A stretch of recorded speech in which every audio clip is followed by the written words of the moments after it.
5 महीनों से एमसीडी शिक्षकों को नहीं मिली सैलरी। मेयर ने कहा फाइल सिसोदिया के पास नहीं दिया जा रहा है ध्यान। मेयर ने कहा दिल्ली सरकार के खिलाफ खटखटाएंगे कोर्ट का दरवाजा। गर्मियों में भी सता रहा है पॉल्यूशन का स्तर। पराली जलने से हो रही है दिल्ली की आबोहवा खराब। रोहित मेहरोलिया ने कहा पॉल्यूशन पर हमारी सरकार दे रही है ध्यान। बीजेपी नेता महेंद्र आहूजा ने केजरीवाल पर लगाए आरोप। गांधीनगर पुलिस ने 2 बदमाशों को किया गिरफ्तार। आरोपियों के पास से लूटा हुआ मोबाइल किया बरामद। पुलिस जुटी आगे की जांच में।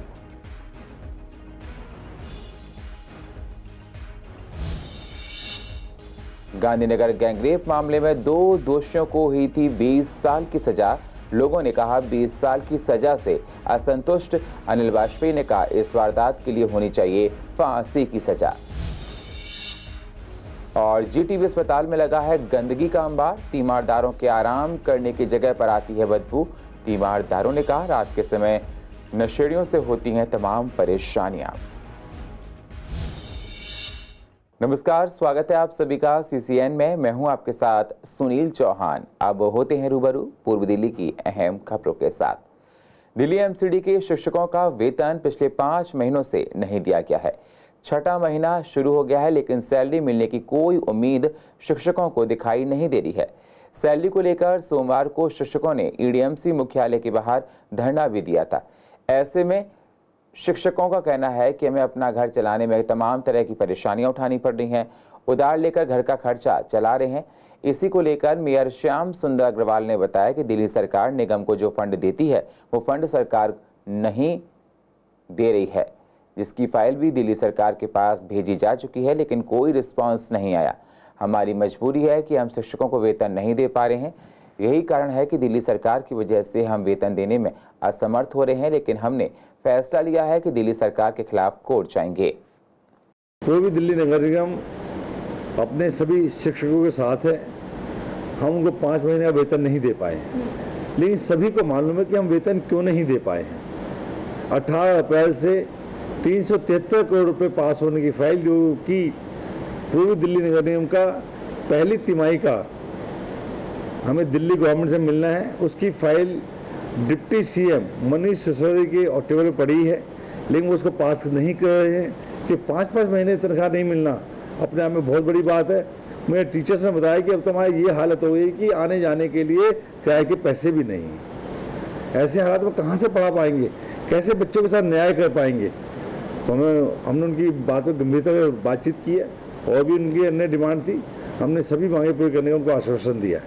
पड़ोसी राज्यों में पराली जलाने का सिलसिला इस बार चिंता का सबब बना हुआ है। वैसे तो पॉल्यूशन अमूमन सर्दियों में ही तंग करता है, लेकिन इस बार गर्मियों में पॉल्यूशन परेशान कर रहा है। प्रदूषण स्तर को देखते हुए CAQM ने पहली बार गर्मियों में ग्रैप के तहत निर्देश जारी किए हैं। इस पर आप विधायक रोहित मेहरोलिया ने कहा कि वैसे तो दिल्ली में पॉल्यूशन ना हो, इस पर हमारी सरकार का पूरा ध्यान है, लेकिन अब गर्मियों में पराली जल रही है तो बाकी राज्य सरकारों को भी ध्यान देना चाहिए। पराली को लेकर बीजेपी नेता महेंद्र आहूजा का कहना है कि केजरीवाल कहते थे कि एक दवा है जिसको डाला जाएगा तो पराली जलाने की जरूरत नहीं पड़ेगी और पराली जलाना रोकना जाना भी चाहिए। अब कहां गई वो दवा जब पराली जल रही है तो केजरीवाल जी को दिक्कत हो रही है। जब केजरीवाल जी सिर्फ दिल्ली के मुख्यमंत्री थे तो ये बहुत चिल्ला कर कहते थे कि सारा प्रदूषण पंजाब से आता है और दिल्ली में जितना भी धुआं उड़ रहा है ये पंजाब का दिया हुआ धुआं है, पराली जलाने से रोकी जानी चाहिए। और वो ये विज्ञापन देते थे कि मैं पराली जलाने से दिल्ली में कैसे रोकता हूँ, मेरे पास ये केमिकल है जिसका छिड़काव करता हूँ और पराली जलाने नहीं पड़ता। तो अब ऐसा क्या हुआ है कि वो पंजाब के किसानों को समझाने में नाकाम होते जा रहे हैं और पंजाब में इतनी मात्रा में पराली जलाई जा रही है और अब जो उसका प्रदूषण दिल्ली में आ रहा है, तो क्या अब वो सुहावना लग रहा है केजरीवाल जी को? तो ये बड़ी चिंता की बात है कि जितने मुस्तैदी के साथ में दिल्ली सरकार काम कर रही है, आसपास के राज्यों की सरकारों को भी वैसे काम करना चाहिए। खासतौर से हरियाणा को मैं कहना चाहूँगा कि हरियाणा से सबसे ज़्यादा पॉल्यूशन पराली के जलाने के जो बाद आता है वो दिल्ली में आता है, तो वहाँ की सरकारों को कारगर कदम उठाना चाहिए। वहाँ पर भी कुछ वैकल्पिक व्यवस्था किसानों के हित में करनी चाहिए ताकि वो पराली ना जलाएं और कुछ ऐसी व्यवस्था सरकार के द्वारा सुनिश्चित की जानी चाहिए। पूर्व दिल्ली के शाहदरा जिला की गांधीनगर थाना पुलिस ने 2 बदमाशों को गिरफ्तार किया है, जिनके पास से लूटा हुआ मोबाइल फोन बरामद हुआ है। शादरा डीसीपी आर साथिया सुंदरम ने बताया कि जिन आरोपियों को गिरफ्तार किया गया है उनमें एक आरोपी की पहचान अक्षय गुप्ता और दूसरे आरोपी की पहचान आयुष के तौर पर हुई है। साथ ही डीसीपी ने बताया कि एक शख्स ने गांधीनगर थाने में आकर शिकायत दर्ज कराई थी कि बदमाशों ने बुधवार को उसका गला दबाकर मोबाइल, चार्जर और 3000 रुपए लूट लिए थे। पुलिस को सूचना मिली थी कि इन 2 बदमाशों में से एक आरोपी महावीर चौक पर खड़ा है। शिकायत मिलते ही पुलिस मौके पर पहुंची और अक्षय गुप्ता को पकड़ लिया। पूछताछ के बाद उसके दूसरे साथी आयुष को भी गिरफ्तार कर लिया गया है। दिल्ली पुलिस ने साल 2013 में 5 साल की बच्ची से गैंगरेप के 2 दोषियों की सजा को बढ़ाने का दिल्ली हाई कोर्ट से अनुरोध किया है। इस पर गांधीनगर के लोगों का कहना है कि दोषियों को कम से कम उम्र कैद या निर्भया कांड की तरह फांसी की सजा सुनाई जानी चाहिए। 20 साल कैद की सजा से लोग असंतुष्ट हैं। इसको लेकर विधायक अनिल वाजपेयी का कहना था कि ऐसी घिनौनी वारदात में 20 साल की सजा कम है, इन्हें कम से कम फांसी की सजा होनी चाहिए। आपको बता दें 15 अप्रैल 2013 को गांधीनगर में 5 साल की बच्ची के साथ गैंगरेप किया गया था, जिसमें इन 2 दोषियों को 2019 में 20 साल की सजा सुनाई गई थी। ये किसी भी तरह से मंजूर नहीं है। मैं भारत सरकार से अपील करता हूं कि निश्चित रूप से उन लोगों को उम्र कैद, बहुत छोटी सज़ा है उनके लिए। जो हाल उन्होंने बच्ची का किया है, जो उन्होंने जिस तरह का कृत्य किया है, उनको फांसी की सज़ा तत्काल प्रभाव से राष्ट्रपति जी द्वारा ले लेनी चाहिए निर्णय। ये कहीं ना कहीं उस लड़की के साथ बहुत ही गलत हुआ था और कहना नहीं चाहिए। 13 साल की बच्ची की क्या उम्र है, कुछ भी नहीं है और ये बहुत ही शर्मनाक है। और इसमें जो 20 साल की सज़ा है कम है, कम से कम इन्हें उम्र कैद या फांसी सज़ा होनी चाहिए। इसमें अधिक से अधिक उनको आजीवन कारावास या उनको फांसी की सज़ा होनी चाहिए। और ये इसलिए भी है कि ताकि अगर कोई अपराधी इस तरीके का अगर अपराध करे तो उसको एक डर स्वाभाविक होना चाहिए कि उसमें फांसी भी हो सकती है और आजीवन कारावास भी हो सकता है। तो ये दुस्साहस जो है वो लोग नहीं कर पाएंगे और एक अच्छा मैसेज जाएगा, ये मैं कहना चाहता हूँ। पूर्व दिल्ली के दिलशाद गार्डन के जीटीबी अस्पताल में हर रोज हजारों की संख्या में मरीज इलाज के लिए पहुंचते हैं। लोगों के आराम करने के लिए जीटीबी अस्पताल में जो शेड बनाई गई है उसमें गंदगी का अंबार लगा है और आसपास बने टॉयलेट्स में भी बदबू आती है, जिससे कि वहां आराम करने वालों का बैठना मुश्किल हो गया है। अस्पताल में आए तीमारदारों का कहना है कि पास में ही वैक्सीन लगाई जा रही है, सैंपल लिए जाते हैं, लेकिन गंदगी काफ़ी ज़्यादा है जिससे हमें परेशानी होती है। साथ ही रात के समय नशेड़ियों का जमावड़ा रहता है और जहां लोगों का इस्तेमाल के लिए शौचालय बनाए गए हैं उनकी भी हालत खराब है। दिक्कत ही है, जा नहीं सकते, रूम भी बदबू, मच्छर बहुत पूरे लगते हैं। हाँ, कूड़ा भी पड़ा रहा है। हाँ नहीं, आज ही आई बस ये सफाई करन। कल से तो हमारे, मैं भी कल से ही आई थी, मैं भी नहीं थी यहाँ पे, पर मैं तो कल से बहुत गंदगी देख रही हूँ यहाँ पे। दिल्ली के अंदर लगभग 50% हॉस्पिटल के ऊपर कोताही हो जा रही है। इसके चलते इसके वजह से लोग बाग अपने लाशों को शमशान घाट में ही ले जा रहे हैं। लापरवाही इतनी है, व्यवस्था सही नहीं है। अभी मैं बता रहा हूँ, चाहे वो सेंट्रल गवर्नमेंट के अधीन में हो लेडी हार्डिंग, चाहे इसके अधीन में हो, वीआईपी अपराधी हैं। साफ सफाई करके आपसे दिखाएंगे, फोटो खिंचाएंगे। कुछ लोग प्राइवेट लोग जो मरीज के साथ है, कुछ लोग वो होते हैं और बाकी तो वही होते हैं नशेड़ी, कोई कूड़ा उठाने वाला, कोई चर्च, कोई यहाँ मैंने देखा है कई लोग अपना स्मैक वगैरह ले रहे होते हैं। बिल्कुल वॉशरूम तो बिल्कुल साफ़ नहीं है कहीं का भी, बिल्कुल बैठ ही जाते हैं ना, मजबूरी है, क्या करें। कोरोना को लेकर अस्पतालों में 66% से ज़्यादा मरीजों का इलाज आईसीयू से लेकर वेंटिलेटर पर चल रहा है। ये मरीज किसी न किसी गंभीर बीमारी से ग्रसित हैं। पूर्व दिल्ली के ज़्यादातर अस्पतालों में एक भी मरीज एडमिट नहीं है। पूर्व दिल्ली के सबसे बड़े अस्पताल गुरु तेग बहादुर अस्पताल में कोरोना के अभी 5 मरीज भर्ती हैं। साथ ही ताहिरपुर के राजीव गांधी सुपर स्पेशलिटी अस्पताल में 300 बेड पर 1 मरीज नहीं है। दिल्ली में गंभीर मरीजों को लेकर हमने पूर्व दिल्ली के डॉक्टर से बात की तो उनका कहना था कि जो मरीज एडमिट है उनमें ये देखना पड़ेगा कि इन मरीजों ने पहले घर पर रहकर कितने दिन इलाज किया और उसके बाद ज़रूरत पड़ने पर अस्पताल की तरफ रुख किया है। ज़्यादातर मरीज किसी और बीमारी से भी ग्रसित हैं। 8% लोग जो कि दिल्ली के अस्पतालों में एडमिट है कोविड के साथ, वो काफी सीरियस कंडीशन में है।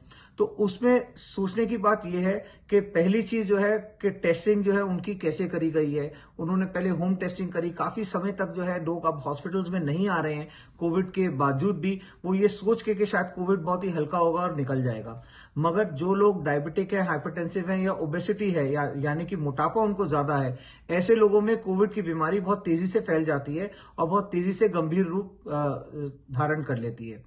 या जो पेशेंट जिनको किडनी की प्रॉब्लम है, जिनको और कोई इम्यूनो कॉम्प्रोमाइज डिजीज है या कैंसर का इलाज ले रहे हैं, ऐसे लोगों को अगर सर्दी जुकाम खांसी हो तो उनको तुरंत अपने डॉक्टर से संपर्क करना चाहिए और ये देखना चाहिए कि कोविड तो नहीं है। अगर कोविड है तो उसका काफी अच्छा इलाज लेना चाहिए, जिसके अंदर काफी ज्यादा मात्रा में जो है वो फ्लूइड रिप्लेसमेंट दी जाती है।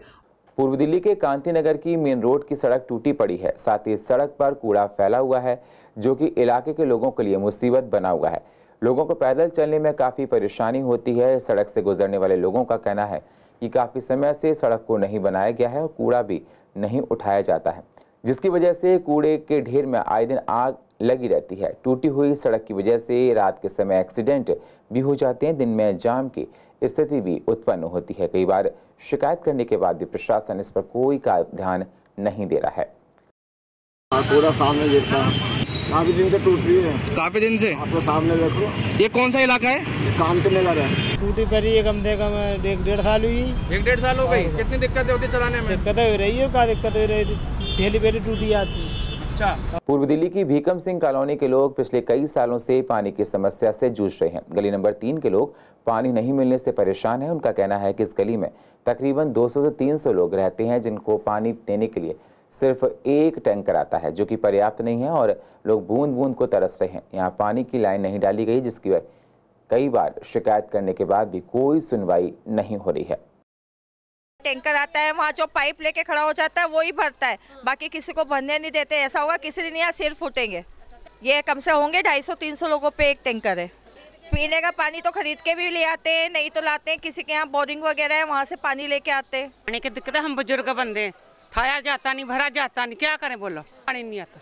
3 दिन आया पानी, जब भी आए थे मीडिया वाले तब आए थे, नहीं तो बाद में उसने में। टैंकर आता है पानी का, जब भरती है एक ही टैंकर आता है, कभी आता है कभी नहीं आता। अब पानी की हमारी दिक्कतें हो रही है बहुत ज़्यादा। यहाँ तो पानी आता ही नहीं है और टैंकर आता है, यहाँ लड़ाई झगड़े से चालू हो जाती है। थोड़ा बहुत जो आता है वो बहुत ज़्यादा गंदा आता है, नहीं बदबू, हाँ एकदम काले नाले के पानी जैसे आते हैं। हमने कितनी बार वीडियो बना के भेजे हैं। हम 30 रुपए की बोतल लाते, मजबूरी है, क्या करें, लेना पड़ेगा। सुबह 4 बजे उठते हैं, इंतजार करते रहते हैं पानी आएगा पानी आएगा, आता ही नहीं है। आता 10 मिनट आता है, उससे क्या होता है, कुछ भी नहीं। टैंकर आता है, टैंकर से गुजारा हो रहा है। यहाँ तो ये परेशानी हो रही है, आज हो गए टैंकर एक ही आता है, नहीं पड़ तो जाता है, बस ये आगे गली के, इस गली में बहुत परेशानी है। पूर्व दिल्ली के विकास मार्ग पर पीडब्ल्यूडी ने राहगीरों की सुविधा के लिए फुटपाथ बनाए थे, लेकिन फुटपाथ को दुकानदारों ने घेर लिया है। दुकानदार अपनी दुकानों का सामान फुटपाथ पर लगाते हैं, लोगों को मजबूरन सड़क पर चलना पड़ता है। वहीं लोगों का कहना है कि लक्ष्मी नगर के विकास मार्ग पर पीडब्ल्यूडी ने लोगों की सुविधाओं के लिए सर्विस रोड और फुटपाथ बनाए हैं, ताकि लोग आराम से खरीदारी कर सकें। इस फुटपाथ का लोगों को कोई फायदा नहीं हो रहा है, क्योंकि इस पर दुकानदारों ने अतिक्रमण कर रखा है। यही नहीं, इसकी शिकायत कई बार अधिकारियों को भी दे चुके हैं, लेकिन कोई सुनवाई नहीं हो रही है। अतिक्रमण का तो हाल इस वक्त ये है कि दुकानों के आगे मतलब उतनी दुकान नहीं है जितनी उन्होंने सामान बाहर रखा हुआ है। फुटपाथ पे पटरियां लग जाती है या रेडियां लग जाती है, पैदल चलने का कहीं रास्ता नहीं है। अगर कोई कस्टमर आता भी है दुकान पे जाने के लिए तो उसे ये नहीं पता कि मैं सेफ वापस घर जा पाऊँगा कि नहीं जा पाऊँगा, कि किस टाइम से कोई पीछे से आके स्कूटर वाला या रिक्शा वाला के उसे किक कर देगा। पैदल पथ पे रेडी लगी है, गाड़ियाँ लगी हुई हैं, रोड में बीच में जो है रोड में चलना पड़ता है, जो कभी कोई भी पीछे से ठोकर मार दे, और कई बार एक्सीडेंट होते भी हैं इसमें, लेकिन जो है प्रशासन कुछ नहीं दे। और पूर्व दिल्ली की अधिक जानकारी के लिए आप YouTube पर जाकर CCN लाइव को सब्सक्राइब करें और फ्रेश अपडेट लेते रहें। और फिलहाल पूर्व दिल्ली खास में इतना ही। बाकी खबरों के लिए आप बने रहिए CCN के साथ। तब तक के लिए नमस्कार।